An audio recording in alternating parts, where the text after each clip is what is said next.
सुप्रभात. Good morning. हा, हे सकाळचे 8:47 झालेले आहेत आणि आमच्या घरी हे अर्ली बर्ड्स सालाबाद प्रमाणे सकाळीच दर्शन घेणारे हे आमचे आजचे गेस्ट. आजचा सकाळचा ब्रेकफास्ट हे साबुदाणा पॉप्सिकल्स, चटणी, साबुदाणा अप्पे आणि अळूवडी. 2 दिवसाचं जेवण झालं आता. हा, अजून एक डिश यायची आहे.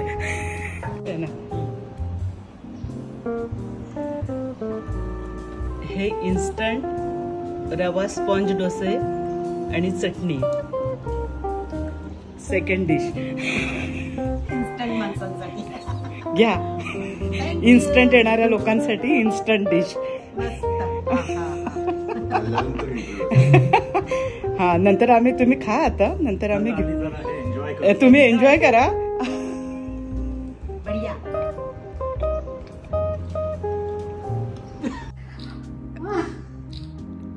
हा, आता हात न लावता या, चालत या वारकरी म्हणून.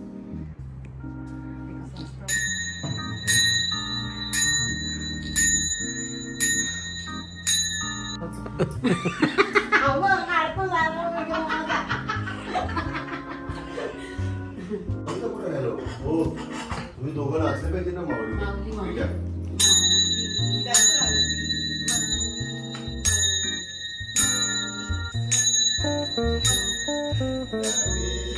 वारकरी मॅडम, हात काढा. हात न लावता या, चालत. नाही, असं कसं? हे बघ, हिने पण लावलाय हात, हिने पण हात लावलाय, हिने पण हात लावलाय. हे बघ, हो, बरोबर आहे माझं. बरोबर आहे. या मग, या हा. या या या.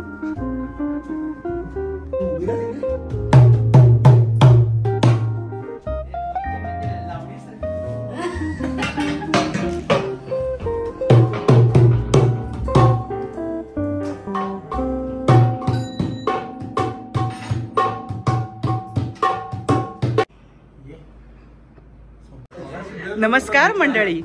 आज आपण साहनी फॅमिलीच्या बाप्पाचं दर्शन घ्यायला आलोय. त्यांच्याकडचं डेकोरेशन दरवर्षी काहीतरी नाविन्यपूर्ण आणि खूप सुरेख असतं. बघा, ह्या वर्षीचं डेकोरेशन आपल्याला हे ज्युसेसचे पॅक दिसत आहेत आणि त्याच्याने त्यांनी दीपमाळ बनवलेली आहे, जे आपले दीपस्तंभ असतात देवळाच्या बाहेर. किती नाविन्यपूर्ण संकल्पना आहे. थोडं क्लोज व्ह्यू घेऊया.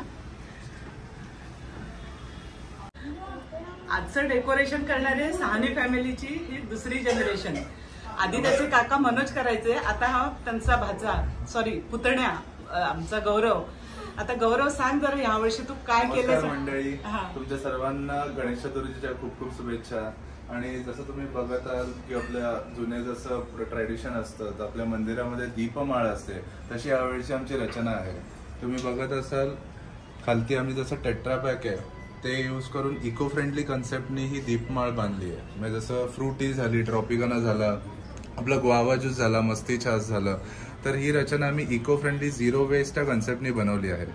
तर हे जेव्हा गणपतीचं विसर्जन होईल त्यावेळी आम्ही हे सगळं डेकोरेशन आम्ही डोनेट करणार आहोत. म्हणजे गरजू लोकांना, ज्यांना गरज आहे त्यांना हे सगळं डोनेट होईल. तर ही आमची रचना आहे. थँक्यू. चला, गणपती बाप्पा. कसं वाटलं आपल्याला हे डेकोरेशन, हे आपण कमेंटमध्ये नक्की सांगा आणि त्यांच्या जी क्रिएटिव्हिटीला नक्की दाद द्या. धन्यवाद.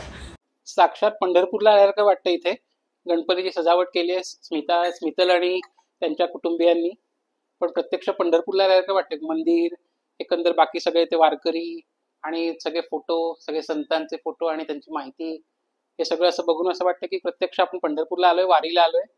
आणि इतकं छान झालंय की काही विचारायची सोय नाही. खरंच सुंदर झालंय सगळं.